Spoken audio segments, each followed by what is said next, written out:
Assalamu alaikum. Welcome to YouTube channel Math with Kayes.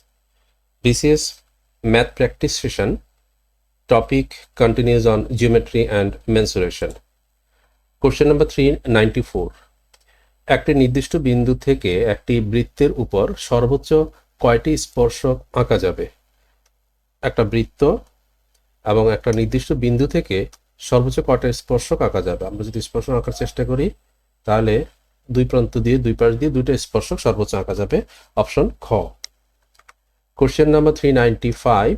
এটা question না, ঠিক, এটা একটা উপপাদ্য, অর্ধবৃত্তস্থ করে এক সমকোণ। তো এটার উপরে বেস করে কোশ্চেন হয়ে থাকতে পারে। Question number 396। চিত্র অনুসারে ও কেন্দ্র বিশিষ্ট বৃত্তে ত্রিভুজ এবিসি অন্তর্লিখিত angle Y equal to 112 degree হলে অ্যাঙ্গেল এক্স ইকুয়াল টু কত? তো ওয়াই 112 ডিগ্রি, এটা 112 ডিগ্রি যদি হয়ে থাকে, তো এখানে এই ও এ এবং ও বি দুটো সমান। কেন? কারণ এটা একই বৃত্তের ব্যাসার্ধ। তো এই দুইটা যখন সমান তখন ও বি সি ত্রিভুজের মধ্যে তাহলে এই দুইটা কোণ সমান হয়ে যাবে এবং এই দুটা কোণের মোট যোগফল হচ্ছে 180 থেকে 112 মাইনাস হয়ে যেটা সেটা হচ্ছে 70 এবং 2 কম 68। তাহলে এই দুইটা কোণের অ্যাঙ্গেল ভ্যালু টোটাল হচ্ছে 68 এবং তারা দুইজনই সমান। তাহলে প্রত্যেকের মধ্যে আছে 68 ডিভাইড বাই 2 হুইচ ইজ 34। তাহলে এক্স এর ভ্যালু জানতে চাওয়া হচ্ছে যে অ্যাঙ্গেল এক্স কত? Angle x 34। অপশন ইজ খ। কোশ্চেন 397। বৃত্তের কেন্দ্র ছেদকারী জ্যাকে কি বলা হয়? বৃত্তের কেন্দ্র দিয়ে যে জ্যা যায়, বৃত্তের মধ্যে অসংখ্য মানে ইনফিনিট সংখ্যক জ্যা হতে পারে। এর মধ্যে কেন্দ্র দিয়ে যে জ্যাটা যাবে সেটা বৃত্তের সবচেয়ে বড় জ্যা এবং এই জ্যাটা হয়ে থাকে বৃত্তের ব্যাস। তার অপশন ইজ ক। কোশ্চেন 398। একটি বৃত্তের পরিধি ও ক্ষেত্রফল যথাক্রমে 132 সেন্টিমিটার ও 1386 বর্গ সেন্টিমিটার। বৃত্তটির বৃহত্তম জ্যার দৈর্ঘ্য কত? তো বৃহত্তম জ্যা মানে হচ্ছে যে তার ব্যাস, আর ব্যাস ইকুয়াল টু হচ্ছে যে 2r। তো এখন আমাদের যা দেওয়া আছে, পরিধি দেওয়া আছে, পরিধি ইকুয়াল টু হচ্ছে যে 2 পাই r হুইচ ইজ গিভেন 132 এবং ক্ষেত্রফল দেওয়া আছে, বৃত্তের ক্ষেত্রফল হচ্ছে যে পাই r squared which is given 1386। এখন আমাদের রিকোয়ারমেন্ট হচ্ছে বৃহত্তম জ্যা হচ্ছে 2r মানে যেটা ডায়ামিটার। সো ডায়ামিটার 2r, এটা কত? তো আমরা এই আর যে কোনো একটা থেকে আমরা আর এর ভ্যালুটা পেয়ে যাব এবং সেখান থেকে আমরা 2r বের করতে পারি। তো কাজে যে কোনো একটা ইনফরমেশনই এনাফ আমাদের জন্য। আমরা প্রথমটা ইউজ করি। এখানে 2 পাই আর ইকুয়াল টু 132 দেওয়া আছে। যদি 2 পাই আর 132 দেওয়া থাকে তাহলে এখান থেকে 2r পেয়ে যাব কত? 2r পেয়ে যাব 132 ডিভাইড বাই পাই। আমাদের দরকার 2r এর জন্য, তাহলে পাইটাকে সরাই নিলে ডিভাইড বাই পাই। এখন পাই এর ভ্যালু হচ্ছে 22/7। আমরা মানে অ্যাপ্রক্সিমেট ভ্যালু এটা ইউজ করে থাকি। তাহলে 22/7 ফ্র্যাকশনের নিচের পার্টের নিচের অংশটা উপরে গুণ হয়ে উঠে যাবে, তাহলে 7 উপরে চলে আসবে। এখন এটা ক্যালকুলেট করলে সেটা আমাদের অ্যান্সার দিয়ে দিবে। তো এখানে 22 132 এর মধ্যে 6 2 12 6 বার যাবে, 6 টাইমস, তাহলে 6 ইন্টু 7 42। 42 অপশন খ হবে কোশ্চেনের অ্যান্সার। কোশ্চেন 399। পরস্পরকে স্পর্শ করে আছে এমন তিনটি বৃত্তের কেন্দ্র পি কিউ আর এবং P Q equal to A, Q R equal to B, R P equal to C হলে পি কেন্দ্রিক বৃত্তের ব্যাস হবে কত?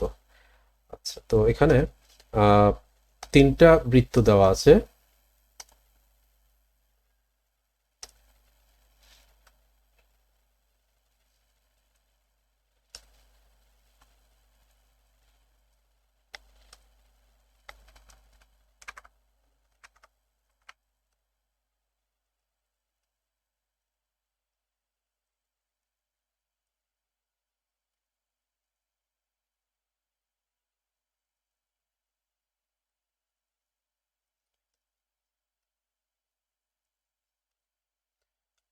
ধরে নিচ্ছি এই তিনটা বৃত্ত এবং তাদের কেন্দ্র হচ্ছে পি কিউ আর। এটা যদি আমি পি ধরে নিই, লেটস এটাকে কিউ কেন্দ্র এবং এটা আর কেন্দ্র ধরে নিচ্ছি। এখন পি কিউ ইকুয়াল টু এ, তাহলে পি থেকে কিউ পর্যন্ত যে ডিস্টেন্সটা সেটা দেওয়া আছে এবং Q R equal to B আবার দেওয়া আছে এখান থেকে পর্যন্ত, এবং R P equal to C, তাহলে এটাও দেওয়া আছে। এখন এই যে তিনটা কেন্দ্র এবং তাদের যে তিনটা বৃত্তের যে ব্যাসার্ধ সেগুলোকে আমরা ধরে নিই প্রি কেন্দ্রবিষ্ট যে বৃত্ত তার ব্যাসার্ধ রেডিয়াসটা ধরে নেই R1, R1, তাহলে এটা R1 হলে এই পাশেও এটাও R1। কিউ কেন্দ্রবিষ্ট বৃত্তের রেডিয়াসটাকে R2 ধরে নেই, তাহলে এটা R2, এই পাশেও এটাও R2, এবং আর কেন্দ্রবিষ্ট বৃত্তের ব্যাসার্ধ ধরে নিচ্ছি R3, তাহলে এখানে R3, এইটুকুও R3। তাহলে এখন আমাদের ইনফরমেশন দেওয়া আছে যে PQ ইকুয়াল টু A। PQটা কত? PQ আসলে এখান থেকে এখান পর্যন্ত যেটা সেটা R1 প্লাস R2 পাচ্ছি আমরা। So R1 plus R2 equal to A দেওয়া আছে। এরপরে QR equal to B। QR হচ্ছে R2 প্লাস R3, এটা দেওয়া আছে B, এবং RP equal to C। RP যদি খেয়াল করি আমরা, RP হচ্ছে যে R3 plus R1, R3 plus R1 equal to C দেওয়া আছে। এখন আমাদের দরকার হচ্ছে পি কেন্দ্রিক বৃত্তের ব্যাস, বি কেন্দ্রিক বৃত্তের ব্যাসার্ধ হচ্ছে R1। তার যদি আমরা R1 পাই তাহলে আমরা তার ব্যাস মানে টোয়াইস করে সেটা পেয়ে যাব। তা এখন এখানে যদি আমরা এগুলোকে যোগ করি তাহলে আমরা দেখছি যে R1 দুবার আছে, R2 দুবার আছে, R3 দুবার আছে, তার মানে twice of R1 plus R2 plus R3 equal to হচ্ছে A plus B plus C। এখন যেহেতু আমরা আলটিমেটলি R1 চাচ্ছি, তাহলে R2 এবং R2কে আমরা সাবস্টিটিউট করি। R2 প্লাস R3 যদি আমরা এখানে খেয়াল করি, R2 প্লাস R3টা আসলে এখানে যদি একটু দেখি সেটা হচ্ছে যে এইটুকু, এই R2 প্লাস R3 যেটা QR, এবং এই QR কোশ্চেনে দেওয়া আছে ইকুয়াল টু B।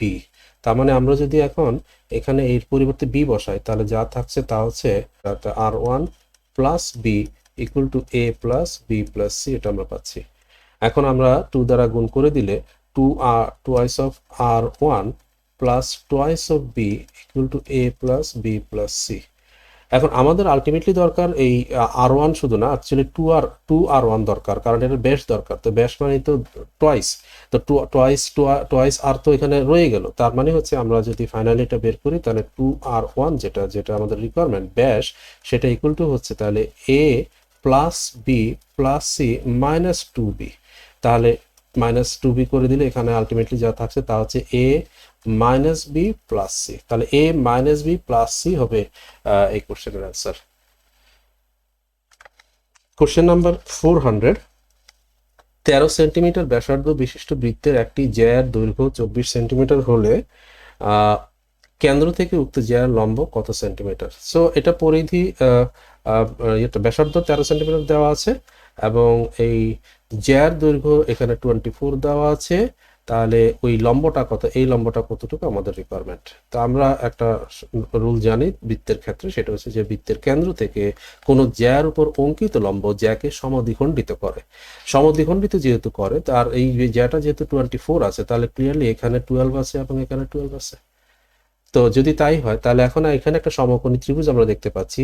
তো যেই সমকোণী ত্রিভুজের অতিভুজ হচ্ছে 13, একটা সাইড 12, তাহলে আরেকটা সাইড যেটা এই ক্ষেত্রে লম্ব সেটা আমাদের কত, সেটা আমাদের রিকোয়ারমেন্ট। তো আমরা জানি যে পিথাগোরিয়ান ট্রিপলেট অ্যাপ্লাই করে 5, 12, 13, যখন আমরা 12, 13 দেখছি তাহলে 5, 12, 13 একটা পিথাগোরিয়ান ট্রিপলেট, অর্থাৎ যেহেতু 13 এবং 12 এখানে প্রেজেন্ট আছে, তার মানে ডেফিনেটলি থার্ড সাইড যেটা সেটা 5 হবে। আর এই থার্ড সাইডটাই হচ্ছে আমাদের এখানকার লম্ব, এবং এটাই হচ্ছে আমাদের অ্যান্সার। সো অ্যান্সার ইজ গ।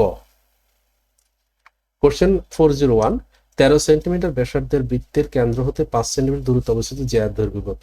এটা ঠিক আগের কোশ্চেনের রিভার্স সিচুয়েশন। একটা 13 সেন্টিমিটার ব্যাসার্ধের কেন্দ্র হতে 5 সেন্টিমিটার দূরত্বে অবস্থিত জ্যা।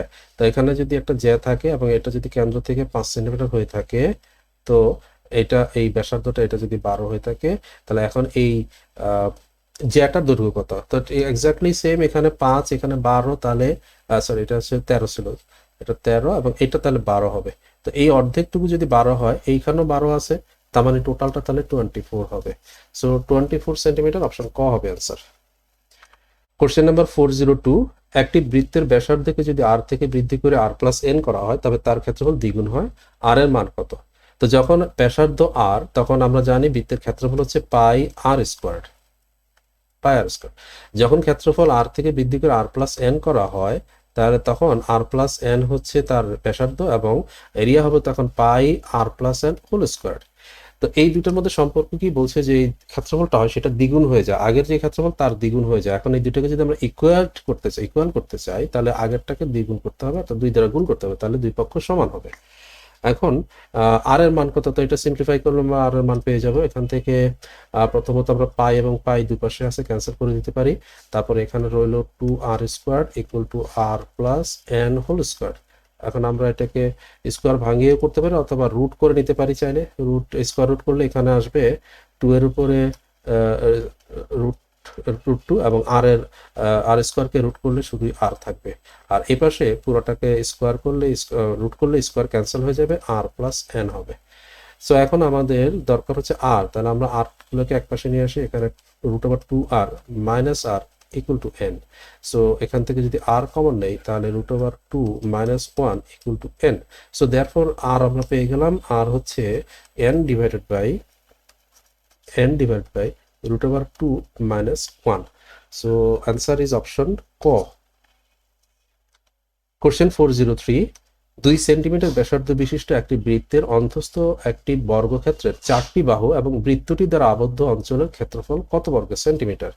একটা বৃত্তের অন্তস্থ বর্গক্ষেত্র, তাহলে একটা বৃত্ত আছে যার ব্যাসার্ধ হচ্ছে 2 সেন্টিমিটার এবং তার অন্তস্থ তার ভিতরে একটা বর্গক্ষেত্র আছে, ধরে নিলাম এটা। এই বর্গক্ষেত্রের 4টি বাহু এবং বৃত্তটি দ্বারা আবদ্ধ অঞ্চলের ক্ষেত্রফল কত, অর্থাৎ আমাদেরকে এই অংশটুকু, এই যে বর্গক্ষেত্রের বাইরে বৃত্তের ভিতরের যে অংশটুকু সেইটুকু অংশ কত সেটা জানতে চাওয়া হচ্ছে, এইটুকু অংশ কত সেটা জানতে চাচ্ছে। তাহলে আমরা যদি ওটা বের করতে চাই তাহলে এখানে বড়টা হচ্ছে বৃত্ত, তাহলে বৃত্তের ক্ষেত্রফল মাইনাস স্কোয়ার বর্গের ক্ষেত্রফল করলে আমরা ওইটা অংশটুকু পেয়ে যাব। তাহলে বৃত্তের ক্ষেত্রফল হচ্ছে যে পাই আর স্কোয়ার আর মাইনাস বর্গের ক্ষেত্রফল, বর্গের যদি এক বাহু আমরা এ ধরে নিই তাহলে এ স্কোয়ার আর কি। তো হোয়াট এভার এখানে স্কোয়ারের ক্ষেত্রফল, এরিয়া অফ স্কোয়ার, আচ্ছা এটা একবারে বসিয়ে দিই ভ্যালুটা। বৃত্তের ক্ষেত্রফল হচ্ছে 2 সেন্টিমিটার ব্যাসার্ধ, তাহলে পাই ইন্টু 2 স্কোয়ার আর মাইনাস বর্গের ক্ষেত্রফল কি হবে। যদি আমরা বর্গের এটা দেখি, এখানে বর্গের কর্ণটা যদি খেয়াল করি, বর্গের কর্ণটা হবে কত, এই পুরাটা হচ্ছে যে 2 এবং 2 4, তাহলে বর্গের কর্ণ হচ্ছে 4 আসলে, কারণ এখানে ব্যাসার্ধ যদি 2 হয় তাহলে 2 এবং 2 মিলে মোট 4 হবে।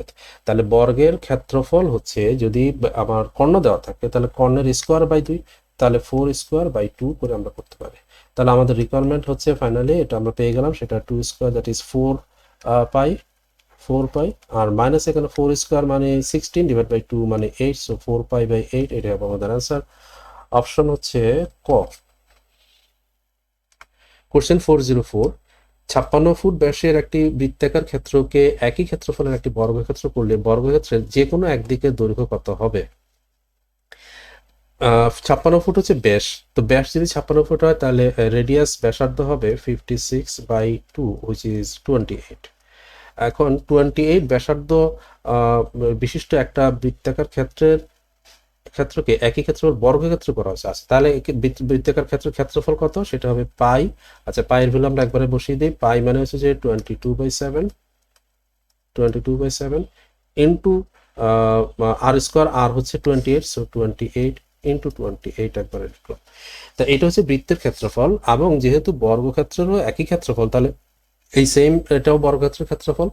তাহলে এই বর্গক্ষেত্রের ক্ষেত্রফল যদি হয়, এখন বর্গক্ষেত্রের এক বাহুর দৈর্ঘ্য কত, এটা যদি বর্গক্ষেত্রের ক্ষেত্রফল হয়ে থাকে, বর্গক্ষেত্রের এক বাহু হবে তার রুট, বিকজ এটা এ স্কোয়ার, তাহলে রুট করলে আমরা সরাসরি বর্গক্ষেত্রের এক বাহুতে পৌঁছে যেতে পারি। সো এইটাই হচ্ছে আমাদের রিকোয়ার্ড অ্যান্সার। এখানে 7 দ্বারা 28কে 4 টাইমস, তাহলে 22 ইন্টু 4 ইন্টু 28। আচ্ছা আমরা এখানে পূর্ণবর্গ সংখ্যা হিসেবে আলাদা করার চেষ্টা করি। এখানে একটা 4 আছে, এটাকে আলাদা রাখি, তারপরে ইন্টু এখানে 28-এর মধ্যে একটা 4 আছে, এটাকেও আলাদা রাখি, তাহলে বাকি রইলো আর এখানে 28 থেকে 7 রইলো এবং ইন্টু 22 রইলো। এটা রুট কত সেটা দরকার। তো এখন 4 ইন্টু 4 and 4 এই দুইটা থেকে আমরা একটা 4কে বাইরে নিয়ে আসতে পারি রুটের বাইরে, আর ইন্টু এখন এখান থেকে কত আসবে, 7 ইন্টু 22 হচ্ছে 154, 7 ইন্টু 22 হচ্ছে 154। তো এই 154 এর রুট কত, এটা আমরা যেহেতু 154 পারফেক্ট স্কোয়ার না, তাহলে অ্যাপ্রক্সিমেট ভ্যালু নিলে আমাদের কাজ চলে যাবে। অ্যাপ্রক্সিমেট ভ্যালু কত হতে পারে, 154 এর আগে পারফেক্ট স্কোয়ার হচ্ছে যে 144, আর 154 এর পরের পারফেক্ট স্কোয়ার আছে 169। তো এটা অলমোস্ট প্রায় কাছাকাছি মাঝামাঝিতে আছে, 144 এবং 169 মাঝামাঝিতে আছে, তার মানে এটা প্রায় 12 এবং 13 মাঝখানে, অর্থাৎ 12.5 এরকম কিছু একটা হবে আনুমানিক। তো 4 ইন্টু 12.4 বা 12.5 এরকম কিছু একটা হবে। এটা 12.5 থেকে একটু কম আছে, মানে মাঝামাঝিতে একটু কম আছে। সো 12.4 ধরে নিচ্ছি আমরা। 12.4 ধরে নিলে 4 12 48 এবং এখানে আরো 4 4 16, দ্যাট মিনস 49.6 এরকম একটা ভ্যালু আসবে। সো 49.6 অ্যাপ্রক্সিমেট ভ্যালু এটা, এই সেটা অপশন গতে আছে। সো গ ইজ দ্য আনসার।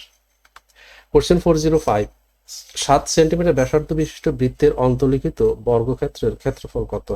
তো একটা বৃত্ত যার ব্যাসার্ধ হচ্ছে 7 সেন্টিমিটার এবং তার ভিতরে একটা বর্গক্ষেত্র আছে, বর্গক্ষেত্রের ক্ষেত্রফল কত?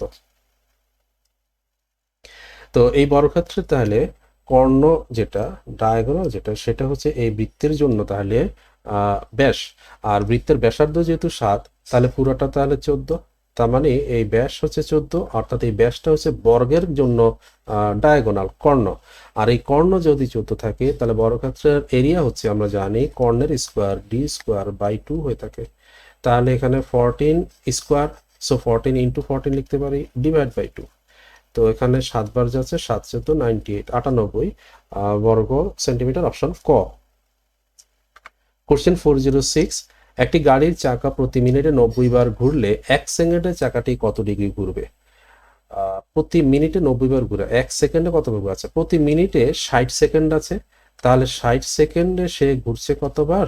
90 বার। এবং জানতে চাইছে কত ডিগ্রি ঘুরবে, কত ডিগ্রি। তাহলে এই 90 বার যে ঘুরে, প্রতিবার ঘূর্ণনে সে 100, এই যে পুরোটা 360 ডিগ্রি ঘুরে আসে, একবার ঘূর্ণনে 360 ডিগ্রি কভার করে। তাহলে 90 বার ঘূর্ণনে 90 ইন্টু 360 ডিগ্রি মোট ঘুরবে।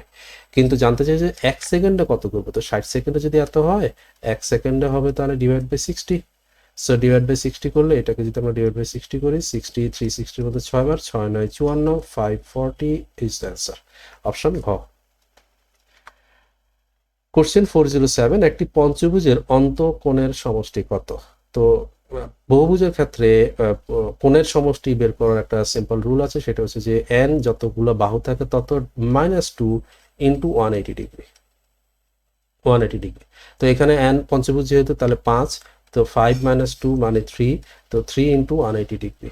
সো 3 ইন্টু 180 মানে হচ্ছে, যেহেতু আমরা সমকোণ চাচ্ছি, পঞ্চভুজের আনসার অপশনে সমকোণ দেওয়া আছে, তো এটা হচ্ছে আমরা 90 তে কনভার্ট করি। সো 90 ইন্টু 2, তার মানে 6টা 90 আছে, 6 ইন্টু 90, 6 ইন্টু 90, 6টা সমকোণ, অপশন খ হচ্ছে অ্যান্সার। কোশ্চেন নাম্বার 408, একটি সুষম বহুভুজের একটি অন্তঃকোণের মান 135 ডিগ্রি হলে বহুভুজের বাহুর সংখ্যা কত? তো অন্তঃকোণের মান 135 ডিগ্রি, আমরা সুষম ক্ষেত্রে ইন্ডিভিজুয়াল যে কোণগুলো অন্তঃকোণ এক একটা, সেটার একটা রুল হচ্ছে, সেটা হচ্ছে যে n-2 ইন্টু 180 ডিগ্রি, এটা হচ্ছে টোটাল অ্যাঙ্গেল ভ্যালু। আর ডিভাইডেড বাই n করলে তাহলে এক একটা ইন্ডিভিজুয়াল অ্যাঙ্গেল ভ্যালু, অন্তঃকোণগুলোর ভ্যালু পাওয়া যায়। আর এই ভ্যালুটা দেওয়া আছে এখানে 135 degree. So what is n, এটা আমরা এখান থেকে সলভ করতে পারি। এখানে যদি একটু ছোট করি আমরা, 15 দিয়ে এখানে 9 বার, 15 দিয়ে এখানে 12 বার, তার মানে হচ্ছে 12n - 24 equal to 9n। So 12n - 9n মানে 3n equal to 24, so n equal to 8। So 8 option গ হবে অ্যান্সার। আবার এটাকে ভিন্ন আঙ্গিকে চিন্তা করা যায়, এক্সটেরিয়র অ্যাঙ্গেল দিয়ে চিন্তা করা যায়। একটা যে কোনো ভুজি হোক, এটা এখানে পঞ্চভুজ বলা আছে, বাট পঞ্চভুজ না হয়ে অন্য যে কোনো ভুজি হোক, সেটার যদি আমি একটা বহিস্থিকোণ নেই, তাহলে এই অন্তঃকোণ হচ্ছে 135 ডিগ্রি। যদি এটা 135 ডিগ্রি হয়, তাহলে এটা যেহেতু 180 ডিগ্রি, তাহলে বাইরে থাকবে 180 মিলানোর জন্য 45 ডিগ্রি লাগবে, 45। তার মানে বহিস্থ কোণগুলো প্রত্যেকটা 45 ডিগ্রি করে আছে, প্রত্যেকটা 45 ডিগ্রি করে আছে। এইভাবে টোটাল বহিস্থ কোণের সমষ্টি হচ্ছে, যে কোনো পলিগনের জন্য বহিস্থ কোণের সমষ্টি অলওয়েজ 360 ডিগ্রি হয়ে থাকে। তাহলে 360 ডিগ্রি এখানে 45 কয়টা আছে সেটা বের করলে আমাদের বাহু সংখ্যা বের হয়ে যাবে। তো 360 ডিগ্রি 360 ডিভাইড বাই 45 যেটা, সেটাই হবে অ্যান্সার। 45 9 দ্বারা ক্যান্সেল করলে 5 আর হচ্ছে 40, তার মানে 8 আছে, 8 8টাই হবে অ্যান্সার। কোশ্চেন 409, একটি সাবানের আকার 5 centimetre into 4 centimetre into 1.5 centimetre হলে 55 সেন্টিমিটার দৈর্ঘ্য, 48 সেন্টিমিটার প্রস্থ এবং 30 সেন্টিমিটার উচ্চতা বিশিষ্ট একটি বাক্সের মধ্যে কতটি সাবান রাখা যাবে? তাহলে বাক্সের যে আয়তন ডিভাইড বাই এক একটা সাবানের আয়তন করলেই সাবান সংখ্যা পাওয়া যাবে। বাক্সের আয়তন দেওয়া আছে 55 সেন্টিমিটার ইন্টু দৈর্ঘ্য, এটা প্রস্থ হচ্ছে 48 এবং উচ্চতা হচ্ছে 30। তাহলে বাক্সের আয়তন হচ্ছে এত, এবং এক একটা সাবানের আয়তন দ্বারা ডিভাইড করব। তাহলে সাবানের আয়তন হচ্ছে 5 centimetre into 4 centimetre into 1.5 centimetre. এখন এই ধরনের ক্যালকুলেশন সবসময় ইউনিটগুলো দেখতে হবে। ইউনিট এখানে সবগুলাই সেন্টিমিটার আছে, কাজেই কোনো সমস্যা নাই। যদি ভিন্ন রকমের ইউনিট থাকতো তাহলে একই ইউনিটে কনভার্ট করে অ্যান্সার করতে হতো। তো এখন এটা সলভ করলে আসবে 11 টাইমস এখানে, আর এখানে 4, এখানে 12 বার, এবং 1.5 দিয়ে যদি আমরা 30কে ক্যান্সেল করি সেটা আসবে 20। তো সো এটা গুণ করলে এখানে 20, 12 দুগুণে 24, 240, 11 বার। 240 একবার নিলে 240, আর 240-এর অর্ধেক আর দুবার। 240 10 বার নিলে 240, আরও একবার, তার মানে 264, 240 যোগ আরো 24, তো 264 এবং একটা 0 আছে, তো 2640 হবে অ্যান্সার। অপশন ইজ ক। কোশ্চেন 410, 3 সেন্টিমিটার, 4 সেন্টিমিটার ও 5 সেন্টিমিটার বাহু বিশিষ্ট 3টি ঘনক গলিয়ে নতুন একটি ঘনক তৈরি করা হলো। নতুন ঘনকের বাহুর দৈর্ঘ্য কত হবে? তো 3 সেন্টিমিটার বাহুর বিশিষ্ট যে ঘনকটা, সেটার আয়তন হবে, ভলিউম হবে 3 এর কিউব, প্লাস 4 সেন্টিমিটারের আয়তন হবে, ভলিউম হবে 4 কিউব, এবং 5 সেন্টিমিটারের ভলিউম হবে এত কিউব। তাহলে তো এই তিনটাকে গোলানোর পরে এইটুকু আমার ভলিউম পাওয়া যাবে। এই টোটাল ভলিউমটাকে, এখন এটাকে একটা গোলকে তৈরি করা হলো, তার মানে নতুন যে গোলকটা হলো সেটার ভলিউমও এইখানে যা আছে তা। এখন ওই গোলকের, নতুন ঘনকের বাহুর দৈর্ঘ্য কত? তো তার মানে এটাকে যদি আমরা কিউব রুট করে দিই তাহলে আমরা একটা বাহু পেয়ে যাব। সো কিউব রুট অফ, এখানে 3 কিউব হচ্ছে 27, প্লাস 4 কিউব হচ্ছে 64, প্লাস 5 কিউব হচ্ছে 125। এদেরকে যোগ করলে 125, আচ্ছা 5 আর 9, 7, 16, আর হচ্ছে 13, 14, 15, আর 6, 21, 216 এর কিউব রুট হচ্ছে 6। তো তার মানে হচ্ছে যে নতুন যে ঘনকটা তৈরি করা হলো গলিয়ে, সেটার এক একটা বাহু দৈর্ঘ্য 6 সেন্টিমিটার। অপশন ইজ গ। কোশ্চেন 411, একটি চৌবাচ্চা 8000 লিটার পানি ধরে। চৌবাচ্চাটির দৈর্ঘ্য 2.56 মিটার এবং প্রস্থ 1.25 মিটার হলে গভীরতা কত? তো 8000 লিটার ধরা মানে হচ্ছে যে তার ভলিউমটা, তার ক্যাপাসিটি 8000 লিটার। এখন লিটারের সাথে এখানে যেহেতু মিটারের সম্পর্ক দিয়েছে, এককগুলো মিটারে দেওয়া আছে, লিটারের সাথে সেন্টিমিটার একটা সম্পর্ক আছে। সেটা হচ্ছে যে 1 litre equal to 1000 cubic centimetre, আর কি কিউবিক সেন্টিমিটার বা সিসি বলা যায়।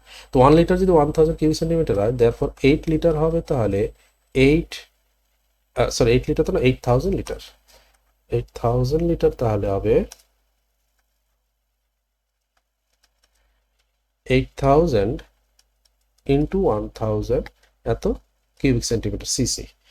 এখন এই যে ভলিউমটা, এই ভলিউমটা এখন 2.56 মিটার, 1.25 মিটার এবং আরেকটা উচ্চতা, গভীরতা সহ এটাকে পূরণ করবে। তাহলে ওই গভীরতাটা কত? তো সিম্পলি গভীরতাটা হবে এই দৈর্ঘ্য এবং প্রস্থ দিয়ে ভাগ করলে যেটা সেটা, অর্থাৎ 8000 ইন্টু 1000 ডিভাইডেড বাই, এখন খেয়াল করতে হবে এটা কিন্তু কিউবিক সেন্টিমিটার, মানে এককগুলো তাহলে সেন্টিমিটারে আছে, এককগুলো দৈর্ঘ্য প্রস্থ উচ্চতা সেন্টিমিটারে আছে, তা সো দ্যাট এটা centimetre into centimetre into centimetre cubic centimetre হয়ে গেল।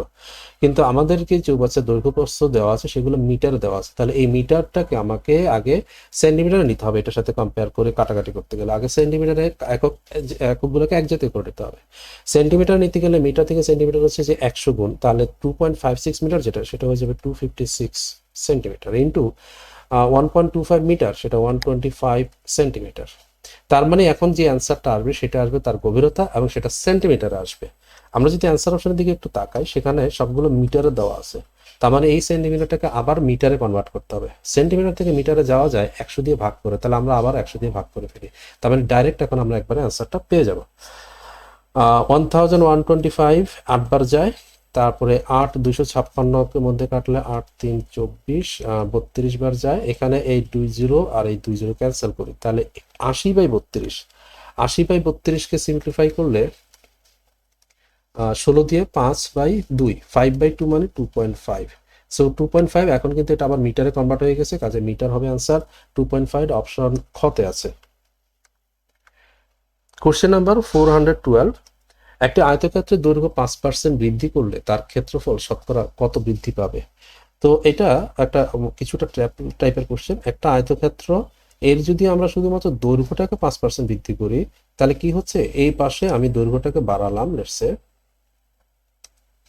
এই পাশে দৈর্ঘ্যটা বাড়লো এভাবে করে, লেটসে, তো এটা এভাবে করে বাড়বে, তো যার কারণে এটা শুধুই ক্ষেত্রফলটা শুধু এই 5%ই বাড়বে, কারণ এটার প্রস্থটা ফিক্সড আছে।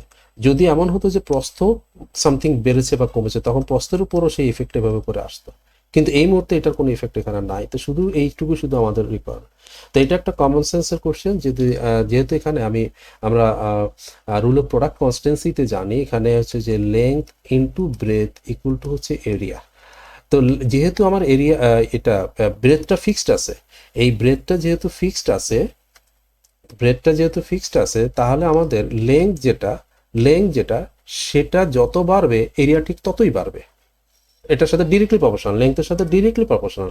তাহলে লেংথ যেহেতু আমাদের 5% বেড়েছে, তাহলে এরিয়াটাও এক্স্যাক্টলি 5%ই বাড়বে, বিকজ ব্রেথ যেটা সেটা কনস্ট্যান্ট আছে এই ক্ষেত্রে।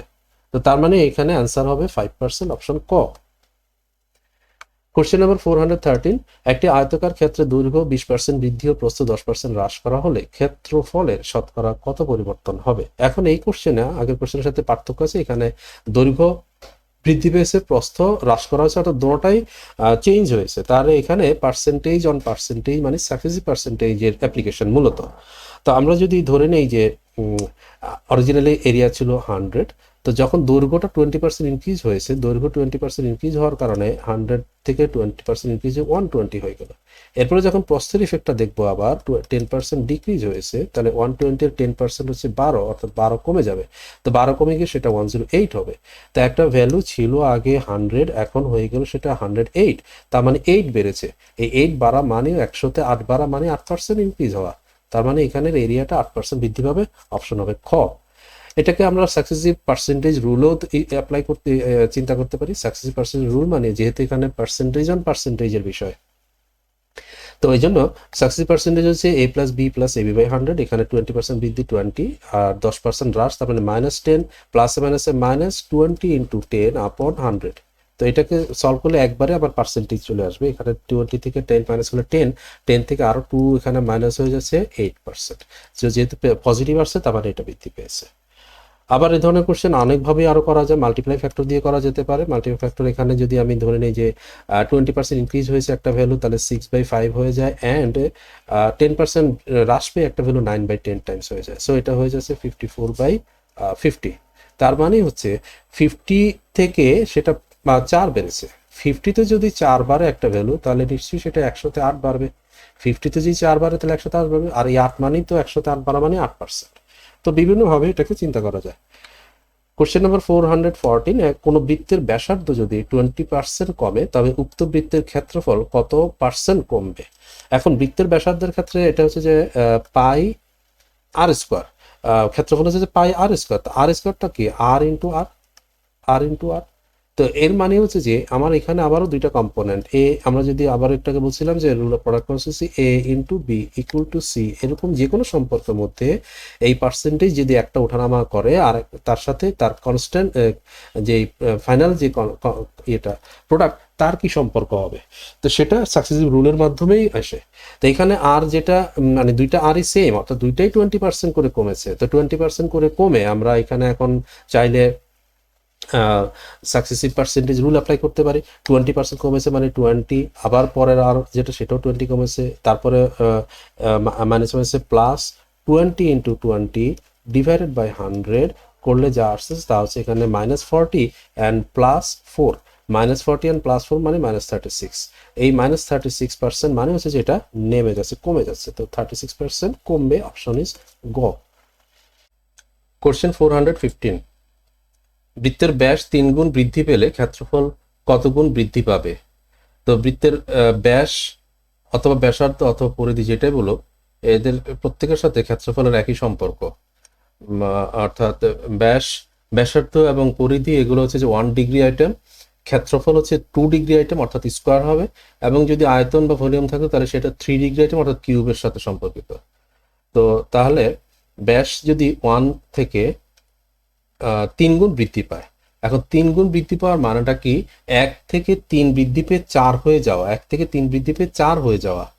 তো যদি ব্যাস যেটা ডায়ামিটার সেটা যদি 1:4 হয়ে থাকে, তাহলে ক্ষেত্রফল এরিয়া হবে 1 স্কোয়ার ইস টু 4 স্কোয়ার। তো 1 স্কোয়ার ইকুয়াল টু 4 স্কোয়ার মানে 1:16। তার মানে আগে যদি এরিয়াটা 1 থাকতো, এখন 16 হয়ে গেছে, তার মানে বৃদ্ধি পেয়েছে 15 গুণ।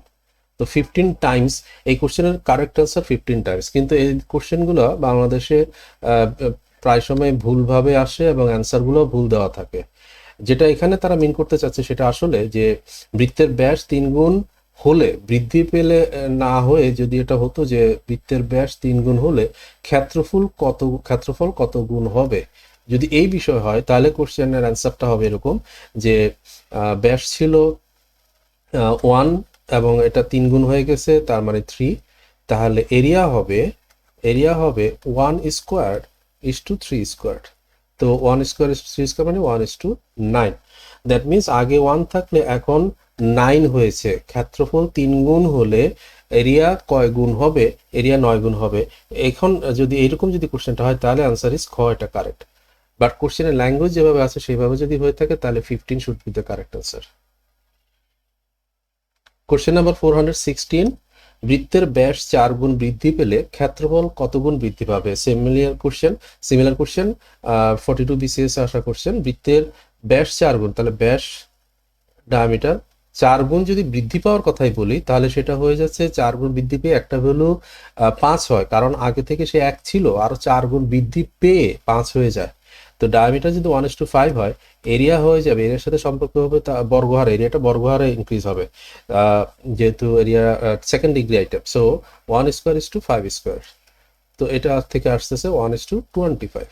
দ্যাট মিনস এরিয়াটা আগে ছিল 1, এখন হয়ে গেছে 25, তাহলে বাড়লো কত গুণ? 24 গুণ। তাহলে 24 গুণ হবে কারেক্ট আনসার। বাট আবারও এই কোশ্চেনে তারা যেটা মিন করতে চাচ্ছে সেটা হচ্ছে যে বৃত্তের ব্যাস 4 গুণ হলে ক্ষেত্রফল কত গুণ হবে। যদি এই মিনিং হয় তাহলে ব্যাস 1:4 গুণ হওয়া মানে 4, এবং তখন এরিয়া হয়ে যাবে 1 square is to 4 square which is 1:16, অর্থাৎ তখন ক্ষেত্রফল 16 হবে। ক্ষেত্রফল 16 গুণ হবে, কিন্তু বৃদ্ধি বললে 16 গুণ, এটা কারেক্ট না। তো কোশ্চেনে এটাই মিন করতে চাচ্ছে তারা। কোশ্চেন নাম্বার 417, 6 সেন্টিমিটার ব্যাসার্ধ বিশিষ্ট বৃত্তের অন্তস্থ একটি সমবাহু ত্রিভুজের ক্ষেত্রফল। 6 সেন্টিমিটার ব্যাসার্ধ বিশিষ্ট বৃত্তের অন্তস্থ একটি সমবাহু, তাহলে একটা বৃত্ত আছে এবং এর ভিতরে একটা সমবাহু ত্রিভুজ আছে। বৃত্তের ভিতরে একটা সমবাহু ত্রিভুজ আছে, আর ওই বৃত্তের ব্যাসার্ধ 6 সেন্টিমিটার বলা আছে। আচ্ছা, তো ব্যাসার্ধটা হয় কিভাবে? যখন বৃত্ত বাইরে থাকে তখন ওই বৃত্তের যে ব্যাসার্ধ, বৃত্তের বাইরে মানে সমবাহু ত্রিভুজের বাইরে দিয়ে যদি থাকে তাহলে সেই বৃত্তের যে ব্যাসার্ধ সেটাকে বলা হয় সার্কামরেডিয়াস। আর যদি কোনো বৃত্ত এই ট্রায়াঙ্গেলের ভিতরে থাকতো তাহলে সেই বৃত্তর যে ব্যাসার্ধ সেটা হতো ইনরেডিয়াস। তো এই ইনরেডিয়াস এবং সার্কামরেডিয়াসের মধ্যে ডাইরেক্ট সম্পর্ক আছে।